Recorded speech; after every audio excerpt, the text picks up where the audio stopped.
Hello everyone, আসসালামু আলাইকুম। Welcome back to my channel video blogger Subarna. আমি সুবর্ণা বলছি চট্টগ্রাম থেকে। যারা আমার আজকের ভিডিওটা দেখবেন বা দেখছেন, আমি আশা রাখছি তারা সকলে সুস্থ আছেন, ভালো আছেন এবং নিরাপদে আছেন। আমরা আলহামদুলিল্লাহ পরিবারের সকলে ভালো আছি। আর যদি কেউ অসুস্থ থেকে আমার আজকের ভিডিওটা দেখে থাকেন, তো তাদের সকলের সুস্থতা কামনা করে আমার আজকের এই ভিডিওটা দেখার আমন্ত্রণ জানাচ্ছি। আমি আশা রাখছি যে বরাবরের মতো আমার আজকের এই ভিডিওটাও আমার সকল প্রিয় আপুদের কাছে ভালো লাগতে পারে। ভিডিওটার শুরুতে একটা রিকোয়েস্ট করতে চাচ্ছি, যারাই ভিডিওটা দেখছেন বা দেখবেন, যদি ভিডিওটার কোনো না কোনো একটা অংশ একটু আপনার মনের মধ্যে কোনো ভালো লাগা কাজ করে বা মনে হয় যে না এই চ্যানেলটা সাবস্ক্রাইবারের যোগ্য বা এই ভিডিওটা লাইক পাওয়ার যোগ্য, তাহলে প্লিজ ভিডিওটার মধ্যে একটা লাইক দিয়ে পুরো ভিডিওটা কন্টিনিউ করার চেষ্টা করবেন। এছাড়া যদি বেশি ভালো লেগে যায় তাহলে প্লিজ সাবস্ক্রাইব তো করতে অবশ্যই ভুলবেন না। চাইলে শেয়ার দিয়ে রাখতে পারেন, ফ্রেন্ডস আর ফ্যামিলির মাঝেও শেয়ার দিতে পারেন। আমার কাছে অনেক বেশি ভালো লাগবে আর আমার একটু উপকার হলো এই আর কি। আজকে শুরুতে অনেক রিকোয়েস্ট করলাম, আসলে সব সময় রিকোয়েস্ট করতে আমার মনে থাকে না, ভিডিও সংক্রান্ত কথা বলে যায়, এই জন্য শুরুতে এই জিনিসটা চেয়ে নিয়েছি। আর না হলে দেখা যায় আমার প্রিয় আপুরা বোধ হয় ভুলেই যায় বা আমার প্রিয় ভাইয়ারাও ভুলে যায়। তো যাই হোক, সকালবেলা থেকেই হচ্ছে সংসারের কর্মব্যস্ত একটা দিন শুরু হয়ে গিয়েছে। সকালবেলা নাস্তা খাওয়ার পর থেকে আজকে ভিডিওর কাজকর্ম স্টার্ট করে দিয়েছি। নাস্তা হচ্ছে রুটি বানিয়েছি, একটা ভাজি ছিল, সাহেব তো খেয়ে দিয়ে অফিসে চলে গিয়েছে। আমার তো আসলে সংসারের কাছ থেকে নিস্তার নেই, তো সেই সংসারের কাজগুলো একা হাতে সামলিয়ে নিচ্ছে। বেডটা একটু ঝেড়ে টেরে নিলাম, আর এত গরম বাইরে, মশালা দিলে তীব্র গরমেও সংসারের কাছ থেকে রেহাই পাচ্ছি না। তো আলহামদুলিল্লাহ এই তীব্র গরমের মধ্যেও সংসারের কাজগুলো একা হাতেই গুছিয়ে নিচ্ছে। আজকে আর আপা আসবে না, হেল্পিং হ্যান্ড আপা আর কি। তো আমি আবার বেডটা একটু চেঞ্জ করেছি রাতেই, মনে করেছে আপা আসবে। তো আপা এসেছিল, আপা আর এত বেশি জ্বর আসলে, তো নিজের কাছে খারাপ লাগছিল আপাকে দিয়ে ঘর মোছাতে, ঘর ঝাড়ু দিতে। বললাম চলে যান আপা, আজকে আর ঘর ক্লিন করতে হবে না, আমি করে ফেলবো। তো যাই হোক, পুরো ঘর দুয়ার ক্লিন করে তারপরে হচ্ছে দেখলাম বাইরে একটু হালকা হালকা বাতাস বইছে। আমার বাসাটা যেহেতু উত্তরের দিকের, ওরকম হাওয়া বাতাস পায় না, একদম ফ্ল্যাটের মাঝ বরাবর আর কি আমার ফ্ল্যাটটা, এই জন্য দেখা যায় কি ওরকম হাওয়া বাতাস আসে না। যতটুকু আসে ততটুকু মনে হয় আমার জন্য শুকরিয়া বা বোনাস। তো আজকে দেখলাম এত বাতাস, তারপর হচ্ছে বাইরে ঘুরি ঘুরি হঠাৎ করে করে বৃষ্টি পড়ে, যেটা দেখে ভালো লাগছিল। তবে গরমের যে একটা তেজ, ওটা কিন্তু কমছে না। তো যাই হোক, এখন তো আর বসে থাকলে চলবে না, তো কথা বলতে বলতেই আমার ঘর গুছানো হয়ে গিয়েছে। আর এক আপু আমার পুরো বেডরুমের ওভারভিউটা দেখতে চেয়েছিল, তো আপুর জন্য আমি আমার বেডরুমের পুরো ওভারভিউটা দেখিয়ে দিয়েছে। এদিকে হচ্ছে বেড গুছালাম, পুরো ঘর তো গুছালাম অফ ক্যামেরায়। তো মানে এইসব কাজ করতে করতে অনেক বেশি টায়ার্ড হয়ে গিয়েছি। বাসায় হচ্ছে একটা তরমুজ আনা হয়েছিল, এতটুকু দেখা যাবে আজকে না খেলে এই তরমুজটুকু নষ্ট হয়ে যাবে। আর এখনকার তরমুজ দেখা যায় কি একদিনও ফ্রিজে রাখা যায় না, যেহেতু কারেন্ট থাকে না আমার বাসায়, যেহেতু আইপিএসও নেই, জেনারেটরের ব্যবস্থাও নেই, তো নষ্ট হয়ে যাওয়ার চান্সটা বেশি। আর টাকা দিয়ে জিনিস কিনলে দেখা যায় কি নষ্ট করলে নিজের কাছেই খারাপ লাগে। আর সত্যি কথা বলতে তরমুজটা এত বেশি মজার ছিল কি বলবো। তো একদম যেমন লাল টুকটুকে তেমন খেতেও মজা, কি বলবো। প্রায় এটার বেশিরভাগখানি হচ্ছে আমার সাহেব খেয়ে ফেলেছে। মানে আমার সাহেবের তরমুজ খাওয়ার এত ক্রেভিং কোনোদিনও ছিল না, তবে এই তরমুজটা আনার পরে এত পাগলের মতো করছিল আমার সাহেব, সারাক্ষণই বলতো কেটে দাও কেটে দাও, নষ্ট হয়ে যাবে। তো যাই হোক, দেখা গিয়েছে যেই দিন এনেছে সেই দিনই পুরোটাই আমাদের খাওয়া হয়ে গিয়েছে, আর এতটুকু ছিল। তো আমি হচ্ছে আজকে কেটে নিয়েছি, এখন হচ্ছে বাচ্চারা মিলে একসাথে খাবো আর কি। তো এখানে নিয়ে নিলাম, আমি একটু খাবো, তারপর হচ্ছে বাবুদেরকে খাইয়ে দিব আর কি। আর এখন একটা পার্সেল শেয়ার করবো আপনাদের সাথে। দারাজে এনি3 অফারে দেখা যায় কি ফ্রি ডেলিভারি চার্জে কিছু অর্ডার দেওয়া যায়। দেখা যায় কি মানে এনি3 আইটেম যোগ করলে প্রাইস যেটা থাকে আর কি ন্যূনতম, এটা থেকে একটু কমে এনি3 আইটেম নিলে দেখা যায় কি একটু কমে পাওয়া যায়, আর ডেলিভারি কস্টও ফ্রি থাকে। তো আমি হচ্ছে বেশ অনেক দিন আগে, দেখা গিয়েছে কি কবে রোজারও আগে আমি অর্ডার দিয়েছিলাম দারাজে আর কি। আর চায়না প্রোডাক্ট, যেহেতু চায়না থেকে শিপমেন্ট আসতে কিন্তু অনেক লেট হয়। তো কিছুদিন আগে তো একটা চামচ শেয়ার করেছি আপনাদের সাথে, ওই যে দেখতেই পাচ্ছেন ওয়াটারমেলন, কি সুন্দর চামচটা। এটাও 172 টাকা দিয়ে আমি অর্ডার দিয়েছিলাম, তো ওইটা চলে এসেছে। আর এই যে এখন কিউট কিছু গোল্ডের জিনিস আপনাদেরকে শেয়ার করব আমি, জাস্ট কিডিং। আসলেই এগুলা গোল্ডের মতোই বলা যায়, কিন্তু কতটা টেকসই হবে আমার ঠিক জানা নেই, তবে ইউজ করে দেখলাম যে না ভালোই। তো এক একটা চামচ এক এক রকম। তো আমি হচ্ছে দারাজ এনি3 অফারে এই চামচগুলো প্রায় হচ্ছে রোজার আগে অর্ডার দিয়েছিলাম। আসতে আসতে দেখা গিয়েছে কি এই যে এই এপ্রিলের কিছুদিন আগে এসেছে আমার হাতে। তো কি বলবো, মানে 1 মাসেরও বেশি সময় লেগে গিয়েছে আর কি আমার হাতে আসতে এগুলা। যাই হোক, হাতে পাওয়ার পর খুব বেশি ভালো লাগছিল নিজের কাছে। আমি যেই চামচগুলো এখন একটা একটা করে শেয়ার করছি, এগুলা হচ্ছে একটা সেটের ছিল, আর একটা সেটেরগুলো কিছুক্ষণ পরে আপনাদের সাথে শেয়ার করব। আসলে এত বেশি পছন্দের এই চামচগুলো যখনই আমি হাতে পেয়েছি তখনই হচ্ছে এই ক্যাপচারটুকু করে রেখেছিলাম। কেননা কোনো জিনিস হাতে পাওয়ার পর আমার এত বেশি লোভ লালসা জাগ্রত হয় কখন আমি ইউজ করব, কখন আমি ব্যবহার করব এটার জন্য। তো হাতে পাওয়ার পরই আর অপেক্ষা না করে দেখা গিয়েছে কি আমি ইউজ করে ফেলছি। আর এনি3 আইটেমে হচ্ছে 3টা জিনিস ছিল এই প্যাকেটটার ভিতর, আর প্যাকেজিংটা অনেক ভালো ছিল। আর চায়না প্রোডাক্ট আসলে এমনিতেই ভালো, তবুও আসলে অনেক সময় তো খারাপ জিনিসও ঢুকিয়ে দেয়, তাই না? অনলাইন পণ্যতে এরকমই। তো এই সবগুলোই হচ্ছে একটা সেটের চামচ। এত কিউট চামচগুলো, মাশাআল্লাহ, আর এত বড়। তবে সবসময় ইউজ করা যাবে না, এগুলো হর হামেশা ইউজ করতে হবে, তাহলে মনে হয় কালার গ্যারান্টিটা ঠিক থাকবে। তো এই যে এখানে হচ্ছে আরেক সেটের চামচ নিয়েছি, এগুলো আবার এত ভালো, এত হেভি। আমার সাহেব দেখে বলছিল আর কি যে না এগুলা তোমার কালার গ্যারান্টি হবে, এগুলো দেখেই বোঝা যাচ্ছে। তো এই চামচগুলো ক্যামেরাতে কতটা বোঝা যাচ্ছে জানি না, ফোকাস নিচ্ছিল না। তবে সত্যি কথা বলতে এই চামচগুলো অনেক হেভি। আর হচ্ছে এগুলা দিয়ে হচ্ছে পুডিং, ফিন্নি, শ্যামাই এসব জাতীয় জিনিস কিন্তু খেলে খুব ভালো লাগবে। আর গোল্ডের এই জিনিসগুলো দারাজ থেকে কিনেছি আমি, কেমন হয়েছে ছোট্ট একটা কমেন্ট করে জানাবেন। এনি3 আইটেম যেহেতু নিয়েছি, এখানে হচ্ছে 2টা আইটেম আছে, আর একটা আইটেম হচ্ছে লুনা ভাবির জন্য অর্ডার দিয়েছিলাম, তো ওইটা তো লুনা ভাবি নিয়ে গিয়েছে। আর আমার হচ্ছে এনি2 আইটেমের মধ্যে এই 2টা ছিল আর কি। ওই চামচগুলা যেগুলো একদম খুব সুন্দর ফুলের টাইপের, হার্ট শেপের, ওগুলা একটা আইটেম ছিল। আর ওই 4টা চামচ হচ্ছে গোল গোল, ওগুলো হচ্ছে 2টা আইটেম ছিল আমার। তো মোটামুটি এই কয়দিনে দারাজ থেকে এই জিনিসগুলো আমি কালেক্ট করেছি। আমার কাছে সত্যি কথা বলতে খুব ভালো লেগেছে। ওই যে চামচগুলোতে নকশা করা আছে ওগুলার হচ্ছে চামচের নিচের দিকে আবার একটু টিউলিপ ফুলের শেপের মতো দেওয়া আছে, যেটা আমার কাছে ভীষণ রকম ভালো লেগেছে। আর এই 4টা যে চামচ এগুলো আবার খুব ভালো, এগুলোও কিন্তু টেকসই হবে আমার মন বলছে আর কি।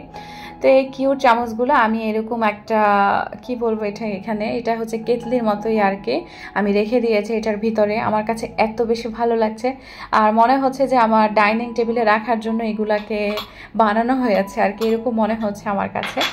যাই হোক, এখানে হচ্ছে এত কিউট চামচ কিনেছি, যদি একটু কিছু উদ্বোধন না করা যায় তাহলে কেমন হয় বলেন তো। তাড়াহুড়া করে আমি নিচে গিয়ে হচ্ছে আমাদের 3 জনের জন্য পেস্ট্রি নিয়ে এসেছি। সাহেব তো সেদিন ছিল না, যার জন্য সাহেবের জন্য আর আনা হয়নি। আর আমার সাহেব খেতেও পছন্দ করে না এইসব কেক আইটেম।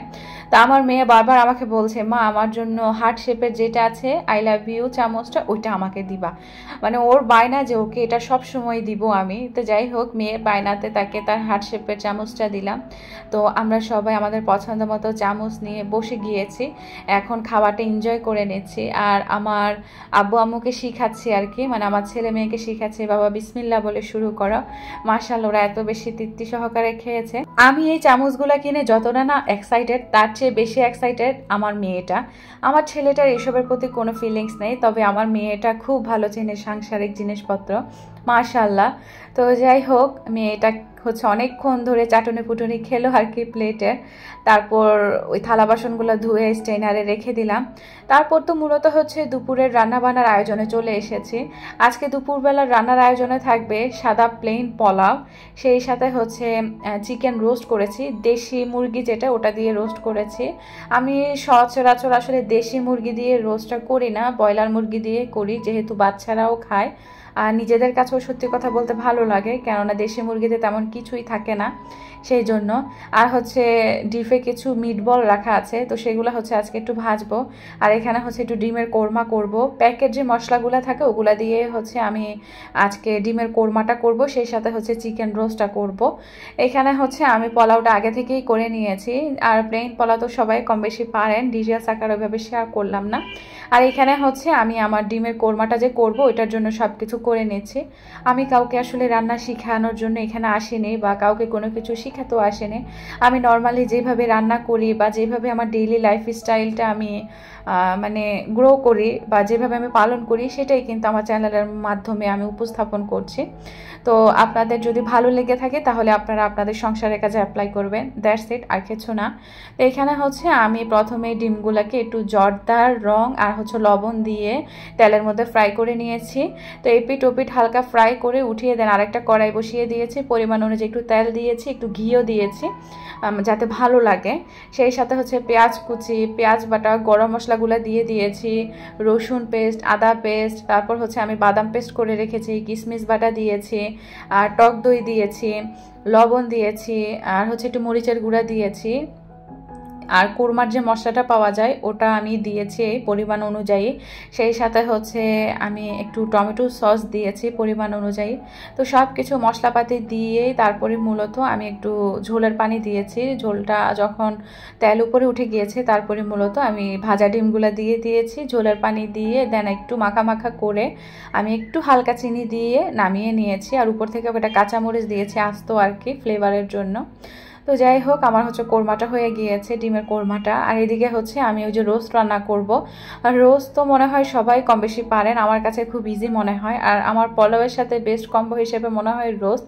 অনেকে হয়তো বলবেন এই ব্লগার আপু খালি রোস্টই দেখায় সবসময়, যাই করে না কেন। আসলে আমার খেতে খুব বেশি ভালো লাগে, পোলাও আর রোস্ট হলে আমার আর কিছু লাগে না। বিরিয়ানিও ভালো লাগে না, ফ্রাইড রাইসও ভালো লাগে না, তারপর তেহেরি এসব আমার একটু ভালো লাগে না। আমার পোলাও আর রোস্ট হলে আর কিছু লাগে না। যাই হোক, এখানে হচ্ছে আমি চিকেনের শেপগুলো একটু জর্দা আর লবণ দিয়ে আমি মানে জর্দার যে রঙটা থাকে ওটা আর লবণ দিয়ে আগে থেকেই একটু ফ্রাই করে নিয়েছি। বেশি ভাজা যাবে না, তাহলে কিন্তু শক্ত হয়ে যায়, ভালো লাগে না খেতে তখন। তো এখানে হচ্ছে এপিট ওপিট আমি ভেজে নিয়েছি চিকেনের পিসগুলা, তারপর উঠিয়ে নিয়েছি। আর এখানে হচ্ছে আমি গ্রেভি রেডি করে নিয়েছি, মানে একটা হাঁড়ি বসিয়ে দিয়েছি, তেল দিয়েছি, একটু ঘি দিয়েছি, সেই সাথে গরম মশলা, পেঁয়াজ কুচি, পেঁয়াজ বাটা, রসুন পেস্ট, আদা পেস্ট, বাদাম পেস্ট, কিশমিশ বাটা পেস্ট, এগুলো দিয়ে ওই যে রোস্টের মশলা পরিমাণ অনুযায়ী একটু মরিচের গুঁড়া দিয়েছি, তারপর হচ্ছে টক দই দিয়েছি, টমেটো কেচাপ দিয়েছি, এগুলো দিয়ে মূলত মশলাটা কষিয়ে আমি ভাজা চিকেনগুলো দিয়ে দিয়েছি এভাবেই। তারপর হচ্ছে ঝোলের পানি দিয়ে দেন আমি চুলাতে বসিয়ে দিয়েছি মিডিয়াম আঁচ করে। আর এখানে হচ্ছে ডিপের থেকে একটু মিট বল বের করে নিয়েছি, আজকে যে কয়টা ভাজবো সেই কয়টা নিয়েছি। একবার ভেবেছি এই মিট বলগুলো দিয়ে একটু সালাদ করব, পরে ভাবলাম যে না, মিট বলগুলো বাচ্চারা এমনিতেই খেতে খুব পছন্দ করে, এভাবে রাখি, আজকে আর কিছু করব না। মিটবল দিয়েও কিন্তু সাদা প্লেন পোলাও রান্না করা যায়, এত ভালো লাগে। তারপর হচ্ছে কোপ্তা পোলাও রান্না করা যায় এগুলা দিয়ে। এগুলা যেহেতু মিটবল আবার কোপ্তার মতো আর কি, তো এগুলা দিয়েও কিন্তু মানে বিরিয়ানি রান্না করলেও খুব বেশি ভালো লাগবে। তো এই মিটবলগুলো ভাজতে গিয়ে আমার হয়েছে আরেক দশা, আমার চুলাটা ভালো করে খেয়াল করে দেখেন। মিটবলগুলো আসলে আমি কিছুক্ষণ নামিয়ে তারপরে মূলত আমার মানে তেলে দেওয়া উচিত ছিল, তো ডাইরেক্ট ডিপের থেকে বের করে আমি এভাবে তেলে দিয়েছি। আমার পুরা চুলা, জানালা, মানে কি বলবো, যেটা না চেয়েছি তার চেয়ে দ্বিগুণ বেশি কষ্ট করতে হয়েছে আমাকে। আমি খুব গুছানো একজন মানুষ, ওইভাবে পরিপাটি করে আমি রান্নাবান্না করি যাতে পরক্ষণে আমার কষ্ট না হয়, গুছাতে যাতে সহজ হয়, কিন্তু তার চেয়ে দ্বিগুণ বেশি কষ্ট করতে হয়েছে আমাকে। চুলা হতে, জানালা হতে, দোতলা দ্বিতীয় যে কাউন্টার আছে ওইটা, নিচ হতে সব তেল ছড়িয়ে ছিটিয়ে একদম একসার হয়ে গিয়েছিল মিটবলগুলো দেওয়ার সাথে সাথে। তেলের মধ্যে পানি দিলে যা হয় আর কি, গরম তেলে আর কি ওরকম হয়েছে। মানে আমি আসলে দেখাতে পারিনি, আসলে মনটা তখন এত বেশি খারাপ ছিল আর এত বেশি মেজাজ গরম ছিল, আমি কি বলবো। মোবাইলটা খালি নিয়ে ট্রাইপড নিয়ে সরেছি, না হলে কিন্তু দেখা যায় কি ক্যামেরা যদি গরম তেলটা যেত তাহলে কিন্তু আমার মোবাইলের ক্যামেরাটা নষ্ট হয়ে যেত। এই জন্য তাড়াহুড়া করে মন খারাপের কারণে একদম কি করব, পরে পুরো কিচেন পরিষ্কার করেছি, রান্নাও সেরে নিয়েছি ইতিমধ্যে। আর সাহেব হচ্ছে আমাকে একটু সালাদটা কেটে দিয়েছে এই জন্য। আর এখানে হচ্ছে রোস্টটাও আমি শেষে নামিয়ে নিয়েছিলাম, আস্ত কটা কাঁচামরিচ দিয়েছিলাম, একটু মাখা মাখা করেছি সব কিছু, যেহেতু আর কোনো কিছু করিনি। আর এদিকে হচ্ছে মিটবলগুলোও এনে ফেলেছে। তো এখানে হচ্ছে বাবুদেরকে আগে আমার হাজব্যান্ড খাইয়ে দিয়েছে গোসল নামাজ পড়ে, আর আমি হচ্ছে ওই কিচেন পরিষ্কার করার কারণে আমার লেট হয়ে গিয়েছে। তো যাই হোক, দুপুরে খাবার দাবার পরেই কিন্তু কিচেনটা নিট অ্যান্ড ক্লিন করে গোসল করে জোহরের নামাজ আদায় করে ডাইনিং টেবিলে খাবারটা বেড়ে দিলাম। তো সিম্পল কিছু আয়োজন আমার ডাইনিং টেবিলে, আলহামদুলিল্লাহ, শুকরিয়া আল্লাহ তাআলার দরবারে এইটুকু যে মানে খেতে পারছি। অনেকে তো এতটুকু পায় না, তাই না? তো শুকরিয়া। তো দুপুরের খাবার দাবার করার পরে দুপুরে একটু রেস্ট নিয়েছিলাম। এটা হচ্ছে আসরের দিকে আর কি, আজানটা দিবে। আর ধোয়াপালে যেগুলো ছিল সেগুলো আবার করে নিয়েছি। তো এগুলো করে আবার স্ট্রেনারে পানি ঝরতে দিয়েছি। এর ফাঁকে মনে হলো আমার বাসায় তো আমার সাহেব কাঁচা আম এনেছে, অনেক আগ থেকেই খাওয়া হচ্ছে আলহামদুলিল্লাহ কাঁচা আম। তো ভাবলাম ওইখান থেকে 2টা আম বের করেই একটু ভর্তা খাই। আর গ্যাসের এত সমস্যা হয়েছে, আজকে ভাবলাম যে একদম নর্মাল করে লবণ আর একটু চিনি দিয়ে হচ্ছে আজকে আমি একটু আমটা খাবো। আর আমগুলো আসলে এতটা টকও ছিল না, এই জন্য হালকা একটু চিনি দিব আর একটু লবণ দিয়ে খাবো। কোনো কাঁচামরিচ অ্যাড করবো না, কোনো শুকনা মরিচও না, আর মরিচের গুঁড়াও না। এভাবেই খালি একটু লবণ আর চিনি দিয়ে খাবো। আর দেখা যায় কি আমার বাচ্চারাও খায় তো আমার সাথে, আর আমার সাহেবও খাবে, তিনিও আবার ঝালটা একদমই পছন্দ করে না। সেদিন আমি এত ফুচকাতে ঝাল খেয়েছি, এরপর থেকে আমার পেটের অবস্থা খুবই খারাপ। তো এই জন্য একটু ঝাল কম দিয়ে খাবো, অন্যদিন না হলে একটু জুস করে খাবো। এখানে হচ্ছে আম 2টা নেওয়ার পরে একটু যখন ছিলছিলাম আর গ্রেটার দিয়ে যখন একটু গ্রেট করছিলাম, দেখছি একটা আমে খুব পোকা হয়ে গিয়েছে। তো যাই হোক, আসলে কিনা আমে পোকা থাকে, আর নিজেদের গাছের আম হলে অতটা পোকা পাওয়া যায় না। কিছুদিন আগে আমার সাহেবের অফিসের ওইখানে হচ্ছে কিছু আম গাছ আছে, ওইখান থেকে এনেছে। এত ফ্রেশ ছিল আমগুলা, কি বলবো, খুব মন ভরে খেয়েছিলাম, একটা আমেও পোকা ছিল না। আর এগুলো কিনা আম দেখেই কিন্তু পোকা পেয়েছি, প্রায় 2-3টা আমে দেখা গিয়েছে কি পোকা আর কি। যাই হোক, এখানে হচ্ছে আমগুলা গ্রেটার দিয়ে এরকম স্লাইস করে নিয়েছি। এখন হচ্ছে লবণ দিব আর হচ্ছে একটু চিনি দিব। আমার মেয়ে পিছন থেকে আমাকে বারবার বলছে, ও আজকে ঘুমায়নি, ও বলছে আম্মু মরিচ দিবে না। আমি কিন্তু খাবো না, তাহলে তোমার সাথে আমি রাগ করব। মেয়ের এই কথা শুনে আর আসলে নিজে কিভাবে মরিচের গুঁড়া দিই বলেন তো। তো যাই হোক, চিনি আর লবণ দিয়ে এখন মাখিয়ে নিয়েছি, সাথে একটু ধনিয়া পাতাও দিয়েছি, অল্প পরিমাণ ছিল আর কি। তো ধনিয়া পাতা দিয়ে হচ্ছে মূলত হয়ে গিয়েছে আমার আম বানানে। ইনশাল্লাহ আমের জুসের রেসিপিও দিব, আপনাদের সাথে শেয়ার করব। তো এখানে হচ্ছে আম বানানোটাও রেডি হয়ে গিয়েছে, আর আমার ভিডিওটার লাস্ট মুহূর্তে আমি চলে এসেছি। তো ওভারঅল আমার আজকের এই ভিডিওটা এতটুকুই ছিল। নেক্সট ব্লগে দেখা হবে নতুন কন্টেন্টে। সেই পর্যন্ত সকলে ভালো থাকবেন, সুস্থ থাকবেন, আর আমাদের জন্য দোয়া করবেন। সবাই সেফ থাকবেন। আল্লাহ হাফেজ, আসসালামু আলাইকুম।